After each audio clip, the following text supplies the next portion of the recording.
My name is Ellie, and I'm 29 years old. The night my entire life changed started with the turn of a key in a lock that was finally mine. It ended in a silence that was louder than any argument I'd ever had. The scent of fresh paint filled my dream home, a space I had sacrificed for 5 years to finally call my own. Balloons spelling home bobbed on the staircase. The kitchen counters were a feast of my family's favorite foods. My dad's favorite dip, my mom's favorite pie. Every detail a plea for them to finally celebrate me. I invited everyone, my parents, my siblings, the whole family. They all said they'd come. But as the hours ticked by, the silence in the house grew into a roar. The food grew cold, my phone remained dark, and the driveway stayed empty. The doorbell never rang. Not one person showed up for the biggest night of my life, and in the quiet, echoing rooms of my greatest achievement, I received their final, clearest message. Their absence wasn't an accident. It was their answer. Before I tell you how everything flipped, please like and subscribe, and drop a comment to let me know where you're watching from. Growing up in our small Indiana ranch house was an exercise in learning the physics of emotional space. I learned that my brother and sister were like stars, possessing a gravitational pull that warped the household around them, while I was more like a satellite, orbiting at a distance, noticed only when I passed through their light. The house itself felt symbolic of this dynamic. It had 3 bedrooms, but in reality it felt like it had 2 and a storage closet. My parents had their room, a sanctuary of quiet authority. My brother Mark had his own room, a chaotic kingdom of sports posters and unwashed clothes that was celebrated as a boy being a boy. And then there was the room my sister, Jenna, and I shared, which was less a shared space and more a territory she had conquered. An invisible line, as clear to me as if it were drawn in permanent marker, split the room in 2. Her side was a curated shrine to her own budding genius. My mother had insisted on buying her a proper desk, a delicate, whitewashed wood piece where she could do her creative work. Above it, her wall was a mosaic of achievements, each one framed and precisely hung by my father. There were her charcoal sketches of dramatic, pensive faces, her watercolors of hazy landscapes,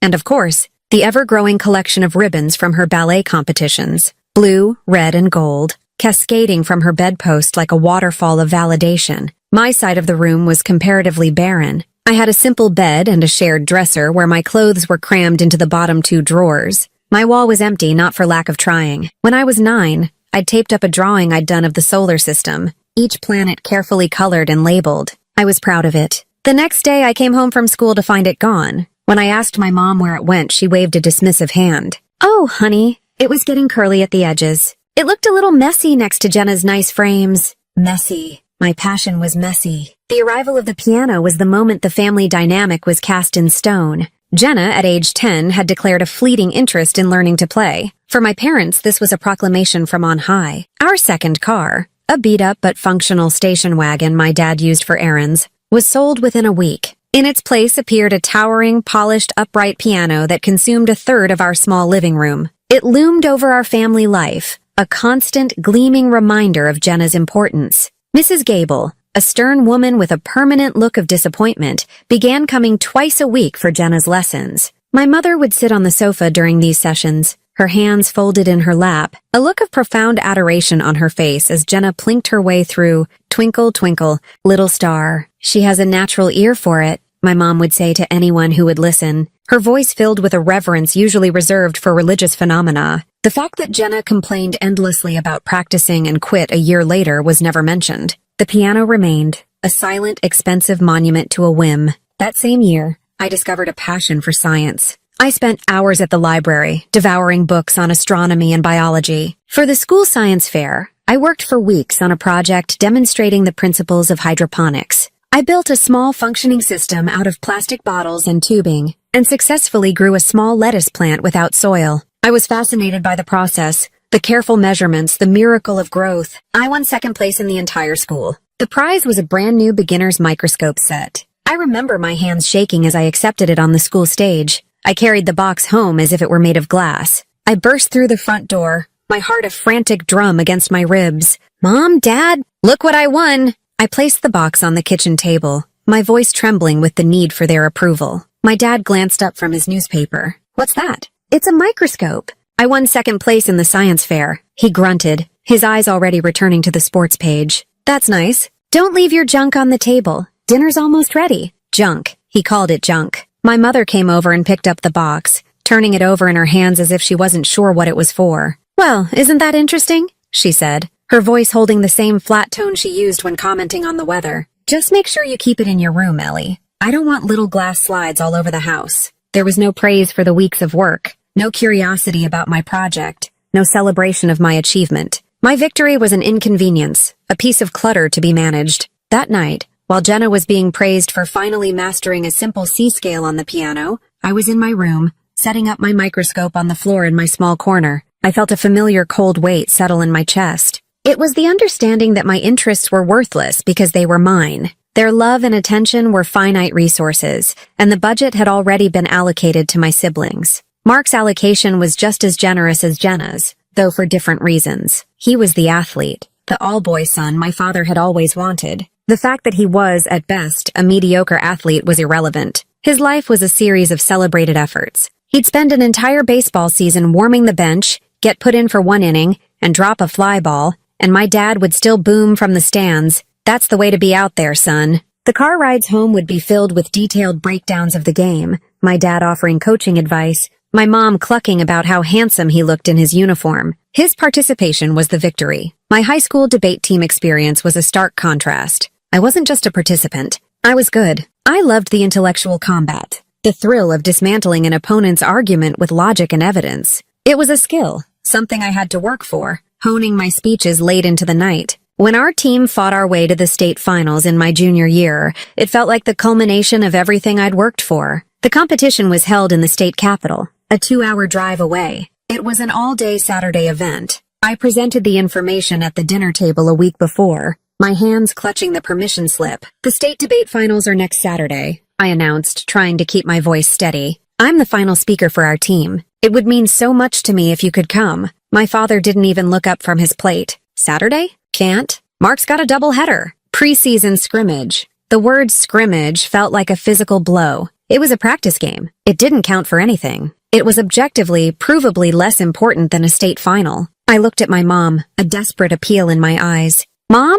It's really important to me." She reached over and patted my hand, a gesture that was meant to be comforting but felt deeply condescending. "Oh, sweetie, you know how these things are. Your father and I are Mark's biggest fans. It's what we do. We can't miss his games. You're so smart and independent, you don't need us there holding your hand." Independent. They used my competence as an excuse for their neglect. Because I could handle things on my own, I was expected to. I didn't cry or argue. I had learned long ago that it was pointless. It would only lead to me being labeled dramatic or sensitive. I just nodded and quietly finished my dinner, the food tasteless in my mouth. I went to the state finals with my coach. I delivered the closing argument, my voice ringing with a conviction fueled by anger and hurt. And we won. I remember standing on that brightly lit stage, the heavy trophy in my hands, searching the dark auditorium for the faces I knew weren't there. The emptiness of their seats felt more real than the applause. The ride home was quiet. My coach tried to make conversation, but I could only give one-word answers, the victory feeling hollow and strangely lonely. When I walked into my house late that night, my parents were on the sofa, watching a movie. My trophy, the symbol of a state-level championship, was in my hands.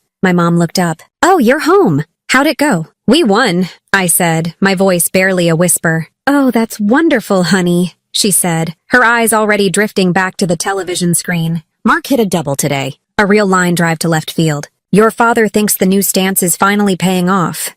And that was it. My state championship was acknowledged with the same level of enthusiasm as a comment about the weather, and then immediately overshadowed by my brother's minor, meaningless accomplishment in a practice game. I walked to my room and placed the trophy on my dresser. In the dim light, it looked less like a prize and more like a tombstone, marking the death of my hope that I could ever be enough to earn their attention. The silence in the house was their native language, a language of dismissal I had been forced to learn. I thought that maybe if I built something big enough, something they couldn't ignore or belittle, like a house, I could finally force them to learn a new language, the language of pride in their daughter. The dream of the house began as a quiet act of rebellion. It was a secret I kept, a flicker of defiance against the narrative my family had written for me, the sensible, responsible, and ultimately invisible daughter. This rebellion, however, wasn't loud or dramatic. It was fought in the silence of my tiny studio apartment, waged on the battlefield of an Excel spreadsheet, and paid for with the currency of my own youth. For 5 solid years, my life was a relentless cycle of work, exhaustion, and deprivation. My job as a pediatric nurse was my calling, but it was also my crucible. I worked in the neonatal intensive care unit, a world of humming machines, hushed whispers, and the impossibly fragile lives of premature infants. The work was emotionally draining, a constant tightrope walk between hope and despair. Most of my colleagues were fiercely protective of their time off, creating a necessary barrier between the intensity of the hospital and their own lives. I did the opposite. I tore that barrier down and lived inside the hospital's sterile, demanding walls. My name was at the top of every overtime list. I became the default yes for any call-out. A coworker has the flu? I'll take her shift. Someone's babysitter canceled. I can cover for him. Christmas, Thanksgiving, New Year's Eve. I worked them all. I saw more holidays under the fluorescent lights of the NICU than I did under a family roof. I remember one Thanksgiving. I was helping a new mother learn how to tube feed her tiny 1-pound son. She was crying softly, overwhelmed with fear and love. My phone buzzed with a picture from my family's Thanksgiving dinner. The table was laden with food, everyone was smiling, and Mark was carving the turkey. The text from my mom read, "Thinking of you. It's not the same without you here." But they had never once asked me not to pick up the shift. They just accepted my absence as a matter of course. Another facet of Ellie being Ellie. They enjoyed the idea of my noble sacrifice far more than they would have enjoyed my actual presence. This relentless work schedule was only half the battle. The other half was a brutal, self-imposed austerity. My apartment was in a rundown building on the edge of town, the kind with creaky floors and neighbors who argued at all hours. My living space consisted of a mattress in the corner, a folding chair, and a tower of milk crates that served as a dresser, bookshelf, and pantry. I owned 3 sets of scrubs, 1 pair of worn-out sneakers, and a single nice dress for the rare occasions I couldn't avoid, like a hospital charity event. My diet was a monotonous rotation of the cheapest food I could find. A 10-pack of ramen was dinner for a week. A loaf of bread and a jar of peanut butter was a luxury. I became an expert at identifying the days when the hospital cafeteria had a surplus of bagels they'd leave in the break room. I'd wrap them in paper towels and take them home. I lost weight. Dark circles became permanent fixtures under my eyes, and my social life evaporated completely. Friends eventually stopped inviting me out, tired of my endless, vague excuses. The truth felt too pathetic to admit. I can't go out for a 2-for-1 burger with you, because that $10 is a line item in my dream house spreadsheet, and I'm already behind this month. The most painful part of this sacrifice was that it was happening in parallel with my role as the family's unofficial, unacknowledged financial safety net. My frugality wasn't just for me, it was for them. Their financial crises always arrived with the subtlety of a freight train. The calls from my mother were the most insidious. They were masterpieces of passive-aggressive manipulation. She would never ask for money directly. Instead, she'd call for a chat, her voice brittle with manufactured stress. "Oh, Ellie," she'd sigh. "I just don't know. The furnace is making that strange rattling sound again. Your father keeps ignoring it, but you know how he is. The repairman said it could cost over $1,000 to fix, and with property taxes due,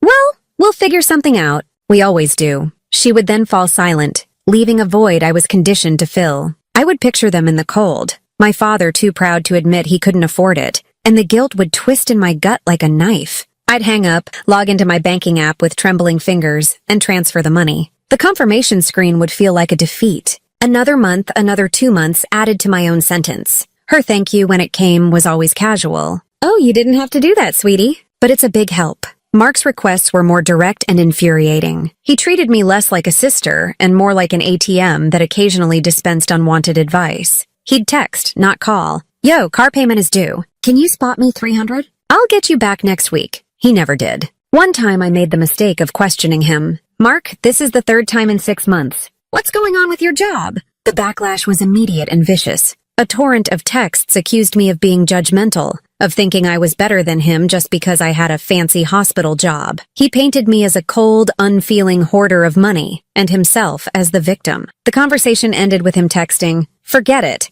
I'll ask Mom and Dad, even though I know they don't have it. I just figured you'd want to help your own brother." It was emotional blackmail, pure and simple. And it worked. An hour later, I sent him the money, my hands shaking with a mixture of anger and shame. A few days later, his girlfriend posted photos of their weekend trip to a ski resort. My $300 had paid for his lift tickets. Jenna's approach was all drama and tears. She saw herself as a tragic artist, too sensitive for the harsh realities of finance. She called me one night sobbing hysterically. "Ellie, my landlord is a monster. He's threatening to evict me. All because I'm a few months behind on rent. How am I supposed to create when I'm worried about being homeless?" She spoke of her part-time barista job as a soul-crushing burden that stifled her true calling. I listened to her tirade, picturing my own tiny, bare apartment. I was working 60 hours a week so I could one day have a home, while she worked 15 hours a week and felt entitled to a trendy downtown loft she couldn't afford. "Jenna, maybe you should look for a cheaper place, or pick up more hours," I suggested gently. "You don't get it," she shrieked. "You have no soul, Ellie. You only think about money. Some of us have bigger things to worry about, like our art." The conversation ended with me paying her landlord 2 months of back rent directly from my house fund. It was a devastating blow to my savings. It set me back by half a year, but the alternative in my mind was worse. It would be my fault if she were evicted. My family would never let me forget it. I would be the cold-hearted sister who let the artist down. So I paid. I always paid. I paid their bills, funded their lifestyles, and bailed them out of their mistakes. They took, and never once did they seem to consider what it was costing me. They never saw the skipped meals, the canceled plans, the crushing weight of my exhaustion. They saw a steady, reliable resource, as dependable and unthinking as a water faucet. They had no idea that faucet was connected to a well I was digging with my bare hands, and it was getting dangerously close to running dry. All I wanted was for them to see the house, and finally understand the depth of the well. The day of the housewarming was the culmination of 5 years of relentless, silent toil. I woke up that morning feeling a nervous, electric hum under my skin. This was it. This was the day they would finally see. The day my sacrifice would be given meaning. I spent the entire day in a state of joyful, frantic preparation. I wasn't just throwing a party. I was curating an experience. I was setting a stage for the validation I was so desperate to receive. Every choice I made was a carefully considered message to them. I drove to 3 different grocery stores to find the exact brand of sharp cheddar cheese my dad liked for his buffalo chicken dip. I spent an hour in the morning baking the lemon pie, my kitchen filling with the sweet, bright scent that I always associated with my mother, even though she'd never baked one for me. I remembered watching her once, baking that same pie for a church bake sale, her movements confident and sure. I had asked her to teach me and she'd waved me away. "Oh, you just make a mess, Ellie. Go read a book or something." I'd learned how to make it from a YouTube video, pausing and rewinding a dozen times to get the meringue just right. As I slid the finished pie onto a cooling rack, golden and perfect, I felt a ridiculous surge of pride. See? I can do it too. I can be the daughter you celebrate. I bought 2 bottles of the slightly overpriced Pinot Grigio that Jenna considered the only acceptable wine and filled a cooler with the obscure craft IPA that Mark was currently obsessed with. I arranged the food on platters I'd bought specifically for the occasion, garnishing everything with fresh parsley. I wanted it all to look effortless, a feast that had simply appeared, masking the days of planning and the significant dent in my carefully managed budget. I wanted them to be impressed, not just by the house, but by me, by my competence, by my thoughtfulness. As the clock ticked toward 7 p.m., my anticipation reached a fever pitch. I did a final walkthrough of the house. The balloons spelling home bobbed cheerfully on the staircase. The lights were dimmed to a warm, inviting glow. The playlist of soft indie rock I'd painstakingly created was playing at the perfect volume. Everything was ready. I was ready. The first hour passed in a blur of nervous energy. I kept smoothing the wrinkles out of my dress, checking my phone for a text, and peeking through the blinds at the empty street. Every passing set of headlights sent a jolt of adrenaline through me. Is that them? But each car continued on, disappearing into the darkness. By 8:01 p.m., the nervous energy had begun to curdle into a familiar, sour dread. The house felt too big, too quiet. The cheerful music began to sound hollow, mocking. I sent the text to the group chat then, the one with the smiling emoji. A desperate attempt to pretend I was feeling casual and fun, not like a child waiting to be picked up from school long after all the other kids have gone home. Silence. Not a single reply. I started pacing, walking a frantic loop from the living room to the kitchen and back again. The excuses I had always been so good at making for them started to sound thin and pathetic even to my own ears. A massive, unreported traffic jam that only affected my entire family? All of their phones dying at the exact same time? It was absurd. The truth was a cold, heavy stone in the pit of my stomach. They had forgotten. Or worse, they hadn't forgotten. They just hadn't cared enough to come. At 8:45, I couldn't stand the sight of the untouched feast anymore. I started pulling cling wrap over the platters of food, my movements jerky and angry. The cheese was starting to sweat. The dip was forming a skin. The beautiful meal I had constructed as a tribute to them was slowly spoiling, a perfect metaphor for my hope. I sank onto the sofa, the silence of the house pressing in on me from all sides. It felt heavier than just an absence of sound. It was an active presence, a thick, suffocating blanket of their indifference. I thought about all the times I had dropped everything for them. The time I left work in the middle of a shift because Jenna called, having a panic attack over a fight with her boyfriend. The time I drove 2 hours in a snowstorm to help my dad fix a burst pipe because he refused to call a plumber. The countless times I had rearranged my life, my budget, my needs, to accommodate theirs. I had always shown up. At 9:47, the buzz of my phone on the sofa cushion felt like a small explosion in the quiet room. My heart gave a painful, stupid lurch. It was a message, in the group chat, from Jenna. I fumbled for the phone, my hands shaking. Maybe it was an apology. A crazy story about a fender bender or a family emergency. Something, anything, to explain away the gaping hole of their absence. I read the 5 words. Busy tonight. Maybe next time. The air left my lungs in a painful rush. It was as if I'd been punched in the stomach. The words were so casual, so breezy, so utterly devoid of apology or awareness. It was a death by 1,000 paper cuts. And this was the final, deepest slice. Busy. The word was an insult. It was a lie. They weren't busy. I just wasn't the priority. My life's greatest achievement was less important than whatever else they had decided to do on a Saturday night. Watching TV, going to a movie, anything, maybe next time. The lie they used to keep me hoping, to ensure I'd still be there the next time they needed something. It was a tranquilizer dart, meant to soothe the immediate hurt and prevent any real confrontation, but it didn't work. Not anymore. A wave of something I had never felt before washed over me. It wasn't just sadness or disappointment. It was a cold, clear, crystalline rage. It was the anger of a lifetime of being dismissed,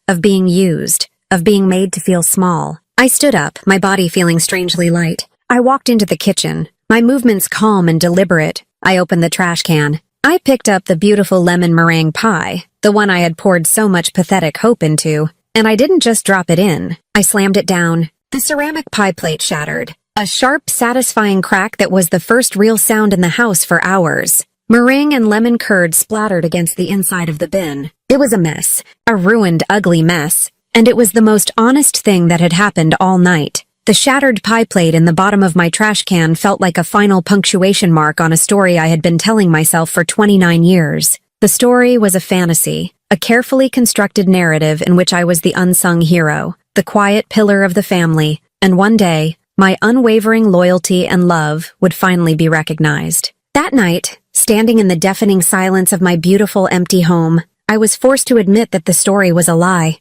This wasn't a sudden betrayal. It was the result of a pattern, a deeply ingrained history of their absence that I had chosen, over and over again, to ignore. My mind, unbidden, replayed a slideshow of my life's most significant moments, each one tainted by the same brand of casual neglect. The first and most vivid image was my college graduation. I could feel the humid May air on my skin, the slightly too large cap slipping on my head. I had earned a degree in nursing, graduating with honors. I'd worked my way through school, juggling classes and clinicals with a part-time waitressing job, determined to be a financial burden to no one. As I walked across the stage to receive my diploma, I scanned the vast crowd in the amphitheater, my eyes searching for them. I found them, my dad checking his watch, my mom whispering something to him, a look of boredom on her face. They looked like people waiting for a bus, not parents witnessing a milestone. After the ceremony, amidst the joyful chaos of cheering families and popping champagne corks, I found them near the exit. My mom gave me a brief, airy hug.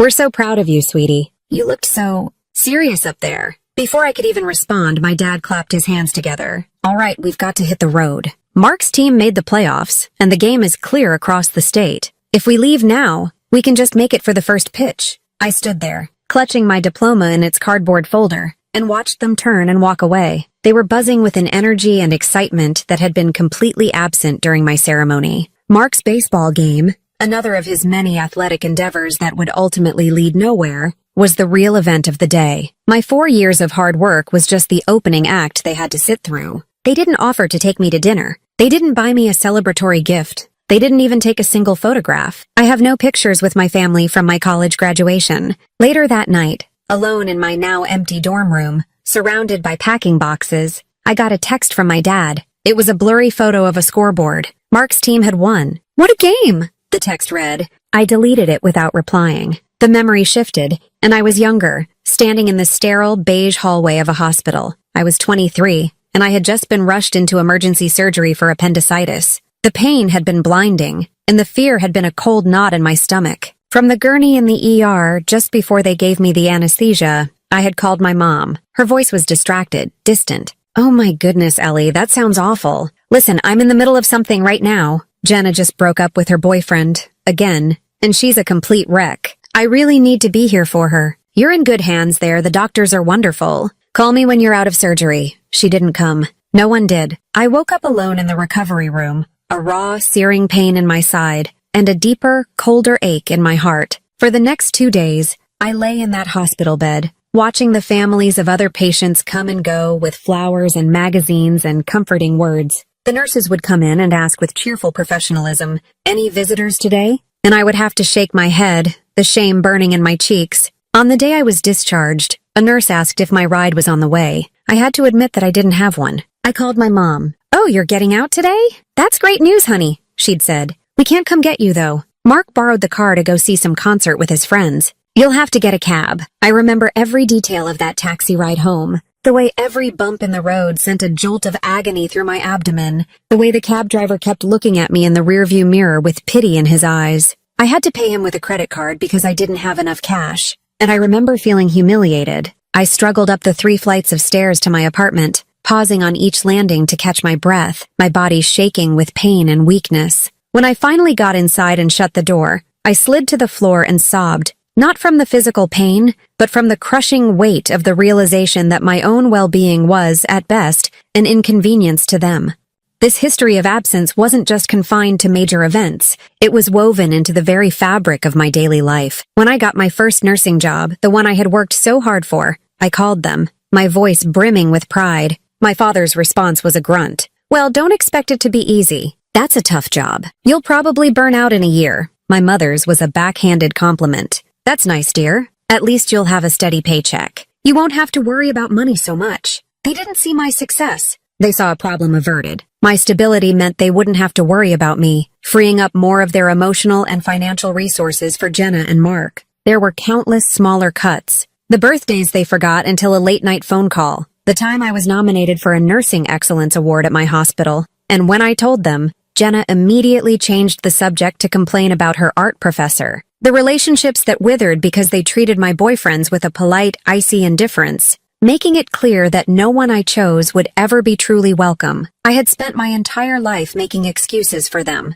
They're just busy. They don't mean it. That's just how they are. But standing in my new house, the one I had bought with no help from them, the one they couldn't even be bothered to visit, the excuses finally crumbled, revealing the ugly truth underneath. It wasn't unintentional. It wasn't thoughtlessness. It was a choice. They actively chose again and again not to see me, not to celebrate me, and not to show up for me. They had been absent for every important moment of my life, and this silent housewarming wasn't the exception. It was the rule. After the sharp, satisfying crack of the shattering pie plate, a new kind of silence descended upon the house. It was different from the heavy, expectant silence of the hours before. This silence was clean, sharp, and cold. It was the silence of a fever having broken. The rage that had propelled me to the trash can had been a wildfire, burning through the dead brush of my own denial. And this quiet was the aftermath, a landscape of stark, desolate clarity. There was no more hope to wound, no more expectation to crush.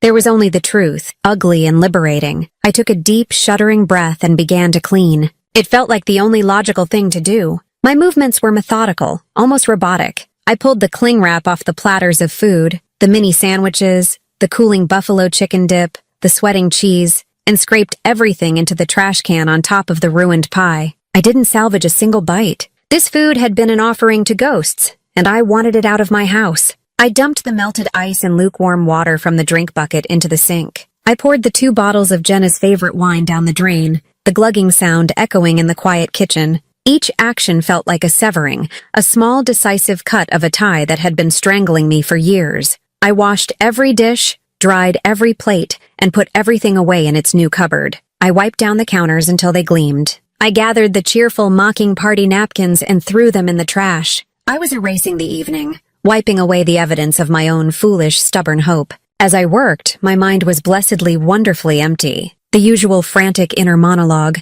the pleading, the excusing, the desperate analysis of their behavior was gone. In its place was a vast cold calm. I was a machine performing a function. Erase, clean, reset. It was just after midnight when the doorbell rang. The sound was so alien, so unexpected, that it felt like a physical blow. It sliced through the sterile silence of the house, loud and jarring. For a half second, a phantom limb of my old self twitched, a flicker of hope, a question of who, but it died just as quickly. My heart didn't leap. It sank, a slow, heavy drop into the pit of my stomach. I knew with a weary certainty who it would be. They would have sent an envoy, a scout to assess the damage and manage the fallout. I walked to the door, my socked feet silent on the hardwood floors. I looked through the peephole, and the distorted fisheye view confirmed my suspicion. It was Jenna, my sister, standing on my porch, bathed in the pale yellow glow of the outdoor light. She was holding a flimsy, slightly crushed cardboard box from the grocery store bakery. I opened the door. I didn't say hello.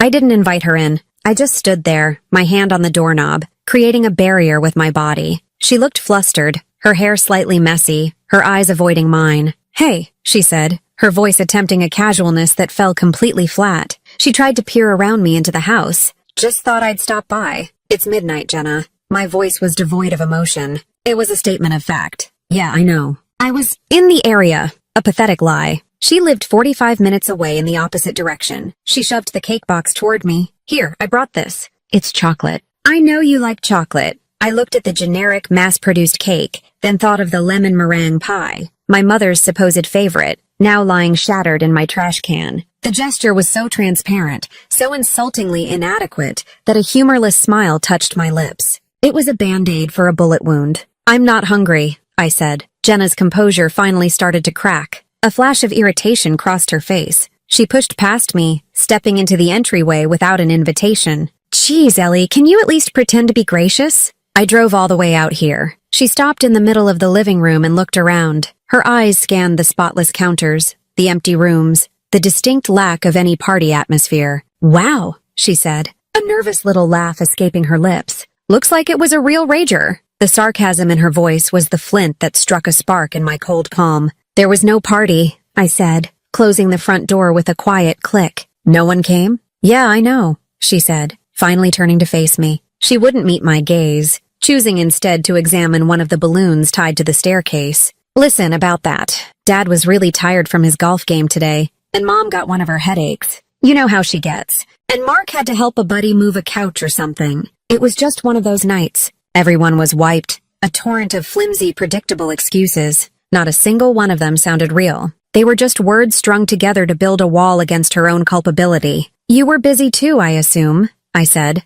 my voice dangerously quiet. "Yeah," she said quickly, a little too quickly. "I had to finish a painting. The inspiration just hit, and I had to get it on the canvas. You know how it is." I looked at her, truly looked at her. My sister, the artist, the masterpiece. Her life was a collection of self-serving narratives where her whims were epic struggles and her needs were non-negotiable. I saw in that moment that she wasn't just lying to me. She was lying to herself. She had to believe her painting was more important, because the alternative, that she had knowingly and casually inflicted a deep wound on her sister, was a truth too ugly for her to face. She walked over to my new sofa and ran her hand over the fabric. "This is nice." "The house is nice, Ellie. It's really big." There was an edge to her voice, something that wasn't quite admiration. It was envy. "You did well for yourself." "I worked for it," I said. "I know." She sighed, a theatrical, world-weary sound. She finally sat down uninvited on my sofa. She patted the cushion next to her,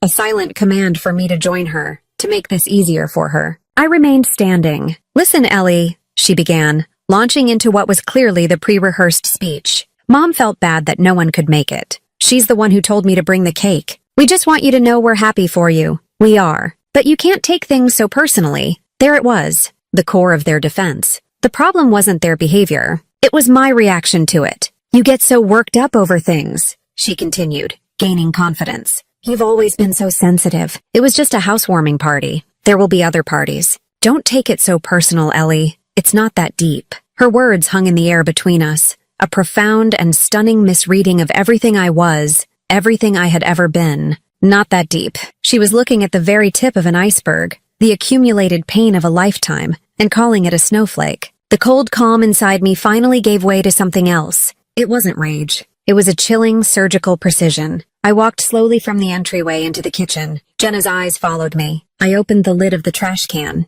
The stench of garbage and ruined food wafted out. I pointed. "What is that?" she asked, her nose wrinkling in disgust. "That," I said, my voice as level and sharp as a blade, "is a lemon meringue pie. The one Mom always said was her favorite. I spent the morning making it for her from scratch. It's in there next to your dad's dip and Mark's beer and the wine I bought for you. That is how deep it is, Jenna." I let the lid slam shut. I turned back to face her, and for the first time she looked truly uncomfortable, cornered. "This isn't about a party," I continued, my voice low but carrying to every corner of the silent house. "This is about my college graduation, when you all left to go to Mark's baseball game. It's about the 2 days I spent alone in the hospital after surgery, because you had a boyfriend crisis. It's about every award I ever won that was ignored, every birthday you forgot, every time I desperately needed you and you were all busy." Tears started to well in my eyes, but they were not tears of sadness. They were hot tears of fury, of a truth finally being spoken aloud.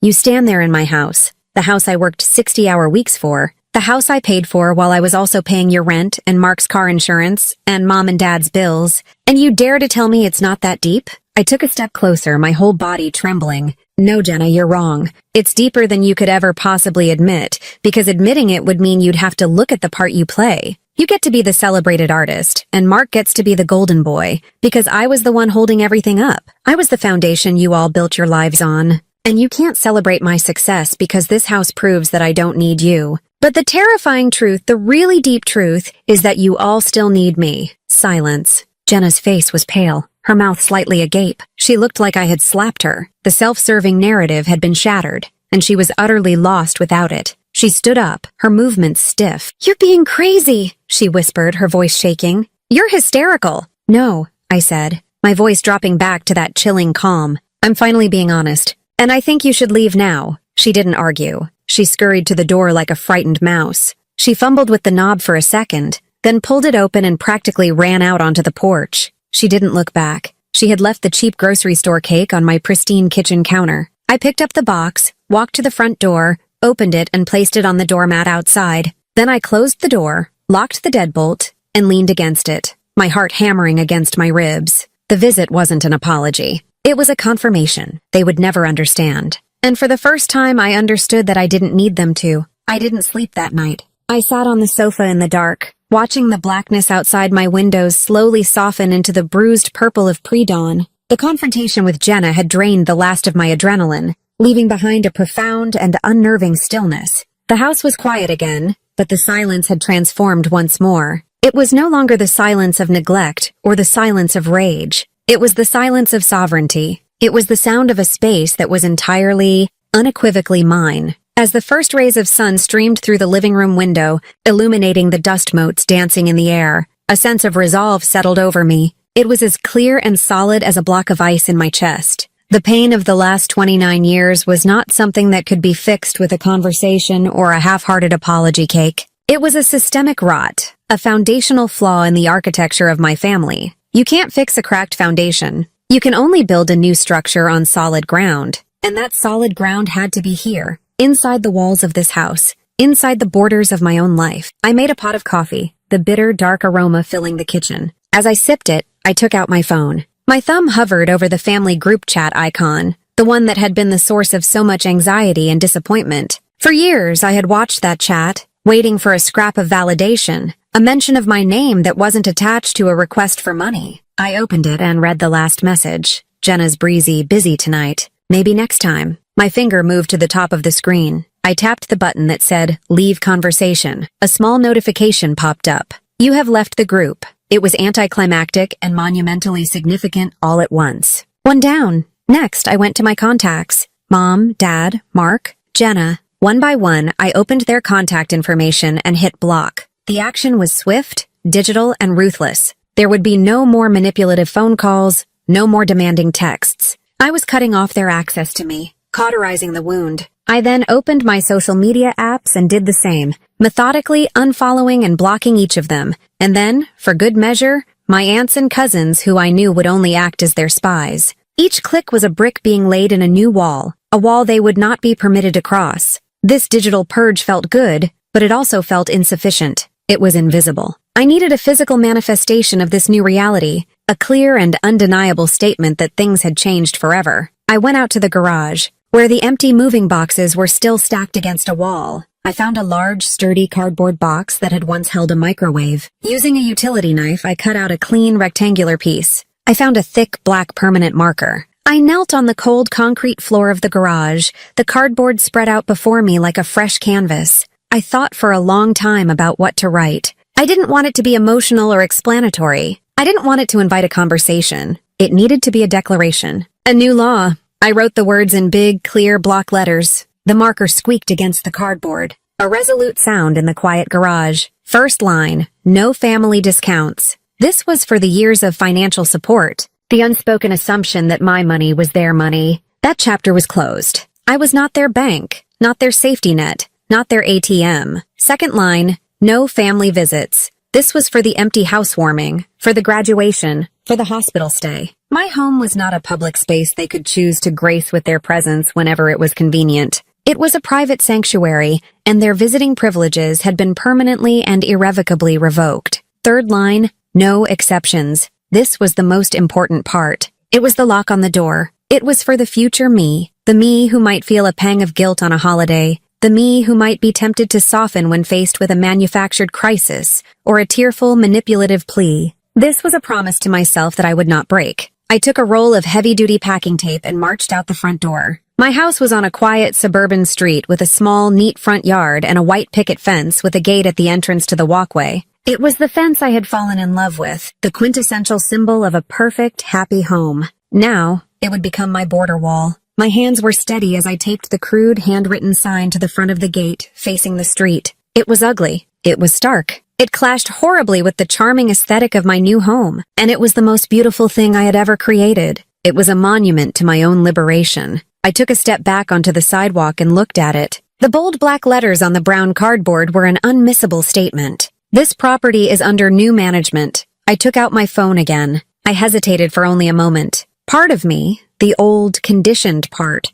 screamed that this was a terrible, shameful thing to do, that I was airing my dirty laundry for the world to see. Then I thought of Jenna, accusing me of being dramatic. Fine, I thought. I'll give you dramatic. But this wasn't drama for drama's sake. This was survival. I took a clear photo. The sign was in the foreground, the gate and the beautiful, welcoming facade of my house visible behind it. The contrast was perfect. I opened my social media. I didn't post it to my private personal page. I posted it publicly. My hands didn't even shake as I typed the caption. I kept it simple, factual, and devoid of self-pity. Last night, I planned to host a housewarming party for my family in the home I worked and sacrificed for 5 years to buy. They all agreed to come. No one showed up. Not a single person. Today, I am setting a new house rule. My home is a place of peace, respect, and safety. The front gate is now a boundary. My peace is no longer negotiable. I hit the post button. For the first hour, nothing happened. Then, a few of my friends liked it, followed by a few hesitant comments of support.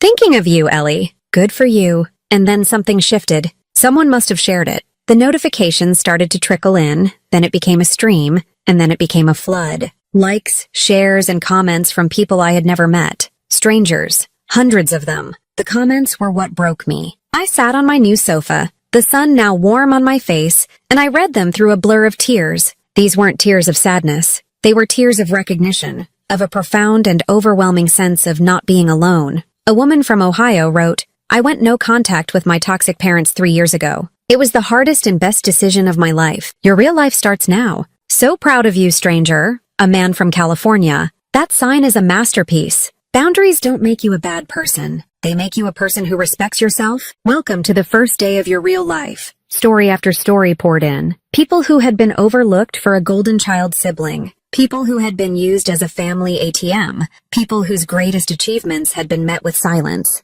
They shared their own pain, their own struggles, and their own moments of finally saying no more. They were validating my entire life experience, an experience my own family had spent decades telling me I was imagining, that I was too sensitive, that it wasn't that deep. The balloons on the staircase that spelled home suddenly seemed flimsy and childish. The cardboard sign on the gate was the real statement. For the first time, I didn't feel like a victim. I felt like a survivor who was finally telling her story. And for the first time, people were listening. The likes climbed into the thousands. The empty, silent house from the night before was suddenly filled with the voices of 1,000 strangers, all of them telling me the same thing. We see you. We hear you. You are not wrong. The wave of online support was a healing balm, a validation I had craved for my entire life, but I knew it wouldn't last. A public declaration of independence is, to a toxic family system, a declaration of war. I spent the next day in a state of anxious calm, waiting for the inevitable counterattack. It came on Monday morning. It started with a phone call from a number I didn't recognize. I hesitated, then answered, putting the phone on speaker. Eleanor Catherine, you had better have a good explanation for this. It was my mother's voice, but it was a version I had rarely heard before. The usual tone of manipulative softness was gone, replaced by a shrill, steely fury. An explanation for what? I asked, my own voice calm. I was surprised at how steady I sounded. The validation from hundreds of strangers had forged a new spine within me. Don't you play dumb with me, she shrieked, her voice cracking. This thing you posted online. The sign. Our friends are calling us. People from church. Do you have any idea the humiliation you've caused? You are airing our private family business for the entire world to see. Our private business, I thought. My pain was their business. My neglect was their business. It was only a problem now because it was no longer private. The only thing I made public was the truth, I said simply. You were all invited. You all said you would come. And none of you did. Those are the facts. We were busy, she screamed. Things happen. You are the most selfish, ungrateful child I have ever known. After everything we've done for you, the sheer breathtaking audacity of that statement, after everything we've done for you, almost made me laugh. I thought of the thousands of dollars I had given them, the shifts I had covered, the sacrifices I had made, but I didn't argue. I had learned from my confrontation with Jenna that arguing was pointless. They didn't operate in the realm of facts or logic. They operated in the realm of their own narrative, where they were the perpetual victims of my unreasonable expectations. I'm not going to argue with you, I said, my voice still even. The post is staying up. The sign is staying up. This conversation is over. You listen to me, she started, but I heard a fumbling on the other end. And then my father's voice, a low, menacing growl, came on the line. You take that damn post down right now, he boomed. You're acting like a spoiled brat. You think you're so high and mighty in your fancy new house? Let me tell you something. You keep this up and we'll start telling people the truth. The truth? I asked, genuinely curious as to what version of reality he had constructed. That you're renting the place and pretending you bought it, he spat. That you're drowning in debt and this is all just some pathetic cry for attention. We'll tell everyone you faked the whole thing. How do you think that will look? There it was, the core of their strategy. If you can't control the narrative, destroy the narrator's credibility. For a moment, a sliver of the old fear pierced through my newfound resolve. The fear of not being believed. The fear of being seen as a liar, as unstable. You can say whatever you want, I said, my voice trembling slightly for the first time. It won't change the truth. I ended the call. My hands were shaking. I had known they would be angry, but I hadn't anticipated the sheer viciousness, the immediate leap to threats and lies. It wasn't the reaction of people who were hurt. It was the reaction of people who had been exposed. The next phase of their attack began online. Within hours, comments started appearing on my public post. They were from my cousins, my aunts, people who had never shown any interest in my life, but were now suddenly deputized as character witnesses for the prosecution. She's always been dramatic. Ever since she was a little girl, my cousin Sarah wrote. She twists things to make herself look like the victim. My Aunt Carol chimed in. I heard she's in way over her head with that mortgage. This is just a stunt to get sympathy and maybe some GoFundMe money. So tacky. The comments were a coordinated smear campaign, designed to discredit me, to paint me as unstable, attention-seeking, and dishonest. Every insecurity they had ever instilled in me was now being weaponized and broadcast to the world. For a few hours it worked. I curled up on my sofa, my phone clutched in my hand, and felt the familiar crushing weight of their collective disapproval. I felt the shame they wanted me to feel.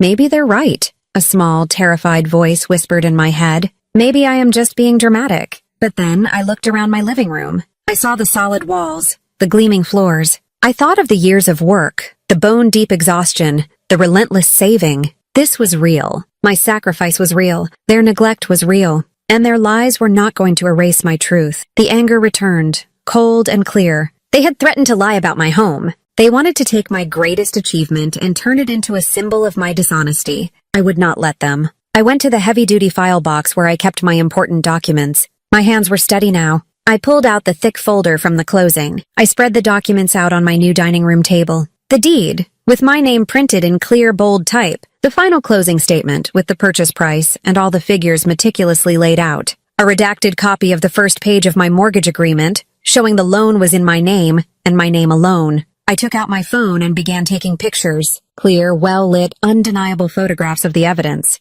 I didn't feel angry anymore. I felt powerful. They had escalated this war, and they had underestimated their opponent. They had forgotten that I was the one who was organized, meticulous, and detail-oriented. I was the one who kept all the receipts. I created a new post, a direct response to the rumors and lies. I uploaded the photos of the documents, each one a silent, irrefutable witness to the truth, and I wrote a caption that was as sharp and clean as a surgeon's scalpel. There seems to be some confusion, so I want to clear it up. Some of my family members are publicly claiming that I am lying about owning my home, and that I am in financial trouble. For anyone who believes gossip over evidence, please see the attached photos of my closing documents and deed. The truth speaks for itself. The smear campaign ends now. I hit post. The effect was instantaneous and explosive. It was like dropping a lit match into a room full of gasoline. The post was shared hundreds, then thousands of times. My cousins and aunts deleted their malicious comments, their lies exposed for all to see. The online community that had supported me before now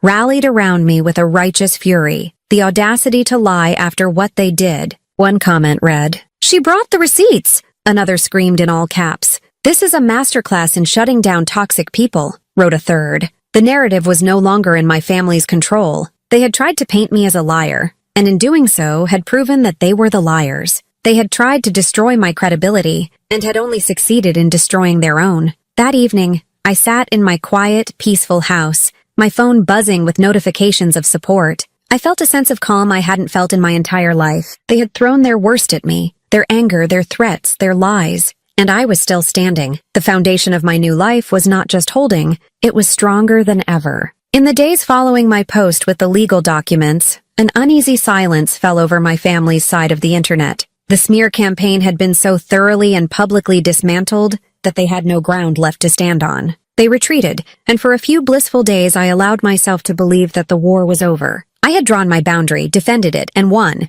But the truth was, I had only won a single battle. The final, devastating blow was yet to come, and it would arrive not from the people I expected, but from the quietest corner of my family. The message came late one night. It was a private message on social media from a second cousin named Chloe. I barely knew her. She was a few years younger than me, and I had only ever seen her at the occasional awkward holiday gathering. She was always quiet, the type of person who observed from the corners of the room. I had always felt a silent kinship with her, another satellite orbiting the family stars. Her message was short and hesitant. "Ellie, I don't know if I should be doing this, but I can't stand what they're doing to you. It's not right. You don't deserve it. There's something you need to see." Before I could even reply, a series of images appeared in our chat. They were screenshots of a family group chat that I had never been a part of. This one wasn't just my parents and siblings. It included my aunts and uncles and a few of the more prominent cousins. The date stamps were from the week leading up to my housewarming party. My hands started to tremble as I zoomed in on the first image, my heart pounding a slow, heavy drumbeat of dread. The first message was from my father, sent the day I had invited them all to the party. It read, "Just a heads up, Ellie is having a housewarming party on Saturday. I think we should all agree that no one goes. The last thing she needs is a bigger ego." My mother had replied almost immediately, "I agree. She's in way over her head with that mortgage, Tom. You know she can't afford it on her own. If we all act unimpressed, she'll realize she's made a mistake sooner. It's for her own good, really." It wasn't an accident. It wasn't that they were busy. It was a planned, coordinated boycott. They had conspired to abandon me. The pain of that realization was sharp and sickening, but I kept reading, my eyes scanning the screen with a horrified fascination. My brother, Mark, had chimed in, "LOL, she'll be begging for a bailout in 6 months. When she has to sell, we should make her a lowball offer. She'll be desperate. We could probably get the place for half of what she paid." And then, the message that finally shattered the last remaining piece of my heart into dust. It was from Jenna, my sister. It would be perfect for me. The big front room would make an amazing art studio. We'd just be keeping it in the family, so it's really a win-win. She can move back into her little apartment and we can have the house. I dropped my phone on the sofa as if it had burned my hand. A wave of nausea washed over me. I ran to the bathroom and retched into the toilet, my body convulsing with the violent expulsion of a truth too toxic to contain. This was never about neglect. It was never about thoughtlessness or favoritism or being overlooked.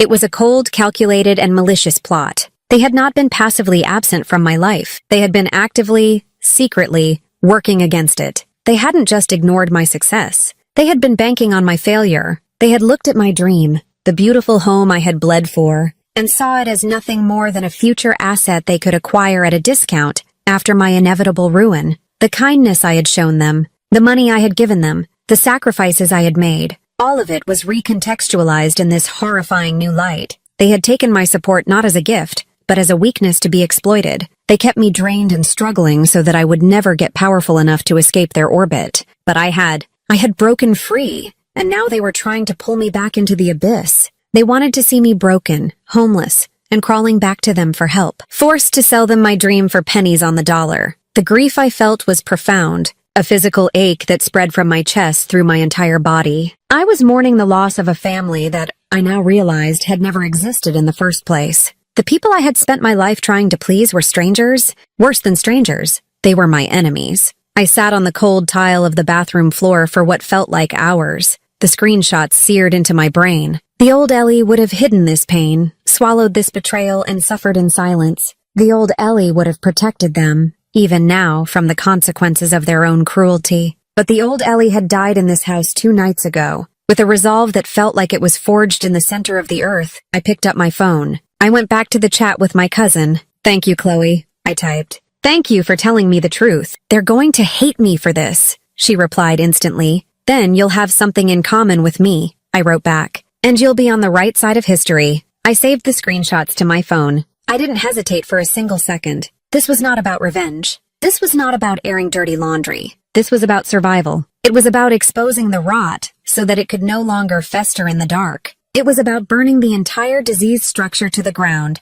so that something new and healthy could one day grow in its place. I created one last post. I uploaded every single screenshot, in chronological order for the world to see. My caption was the shortest and the most devastating of them all. For anyone who still thinks this was just about a party, it was never about the party. It was about them actively waiting for me to fail so they could take my home. This is why I set boundaries. Imagine rooting against your own blood. I don't have to imagine it anymore. I hit post, and then, for the first time in my life, I turned my phone off. I didn't need to see the explosion. I didn't need to read the comments or witness the fallout. I knew what would happen. Their words, their own cruel and calculating words, would be their undoing. There was nothing left for me to say. Their own text messages would speak for me, and they would speak forever. The act of turning off my phone was a profound liberation. It was a conscious choice to step away from the noise, the drama, the impending nuclear fallout of my final post. For 29 years, my life had been dictated by the buzzing and pinging of that device. A summons from my mother, a demand from my brother, a crisis with my sister. By pressing that single button, I was choosing silence on my own terms. Not the painful, lonely silence of their neglect, but a chosen, peaceful silence of sanctuary. In the weeks that followed, I lived as if I were in a cocoon. I didn't turn my phone back on. I unplugged my router. I existed entirely within the 4 walls of my home, and for the first time it began to feel truly like one. The house was no longer a stage for a family drama or a monument to my sacrifice. It was simply my space, and I began the slow, quiet work of reclaiming it. I unpacked the last of the moving boxes, the ones I had labeled memories. Inside were the remnants of my childhood, a few faded photographs, the second-place medal from the science fair, a collection of sketchbooks filled with my messy drawings. I didn't feel the familiar pang of sadness looking at them. Instead, I felt a detached sense of archaeology, as if I were examining the artifacts of a life that belonged to someone else.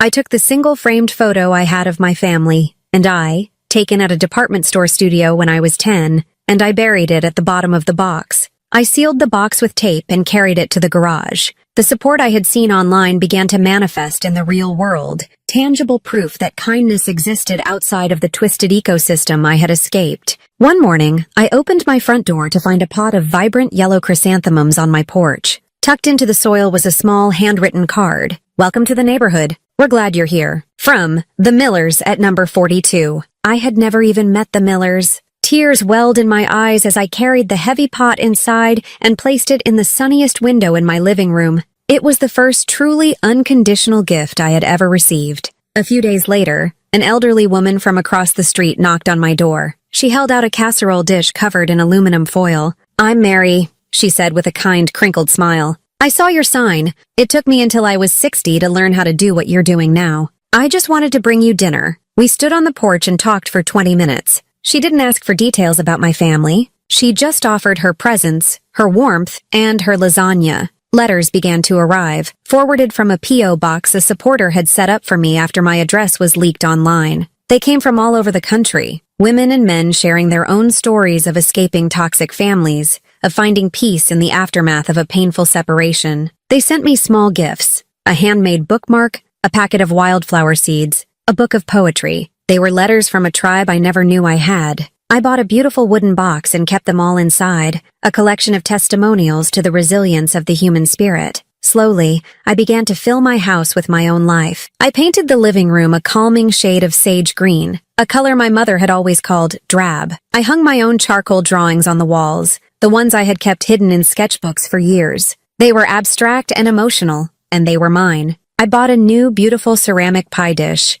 and I baked an apple crumble pie, my own favorite, filling the kitchen with the warm, sweet scent of cinnamon and baked fruit. I ate a slice while it was still warm, standing at my kitchen counter, and it tasted like freedom. I created new routines that belonged only to me. I would wake with the sun and drink my coffee on the back porch, listening to the birds. I started a small garden in the backyard, sinking my hands into the rich, dark earth, feeling a sense of connection to something real and growing. I adopted a cat from the local shelter, a scruffy, one-eyed ginger tomcat who I named Gus. The quiet of the house was now filled with his contented purring, a constant comforting presence. One Sunday afternoon, about 2 months after the final post, I was sitting in my sun-drenched living room, reading a book with Gus asleep on my lap. The house was peaceful. The yellow chrysanthemums from the Millers were in full bloom on the windowsill. A stack of supportive letters sat on the coffee table. I felt a profound sense of peace settle over me, so deep and encompassing that it was almost startling. The anger was gone. The grief had softened into a dull, distant ache, like the memory of a long-healed injury. There was no bitterness, no desire for revenge. There was only this quiet, this light, this peace. I thought about my family, not with rage, but with a kind of clinical pity. They were trapped in a dark, airless system of their own making, a world of jealousy and scorekeeping and conditional love. They would likely never escape it. They had lost a daughter, a sister, a source of unwavering support. And what had I lost? I had lost a lifetime of pain. I had lost the crushing weight of their expectations and the sharp sting of their disappointment. I had lost the exhausting, thankless job of being their emotional and financial caretaker. It was the most wonderful loss of my life. I looked around the beautiful room, at the life I was building from the ashes of the one that had been prescribed to me. This house was my fortress, my sanctuary, and my home. It wasn't built to impress them or to win their approval. It was built for me. It was built to hold my peace,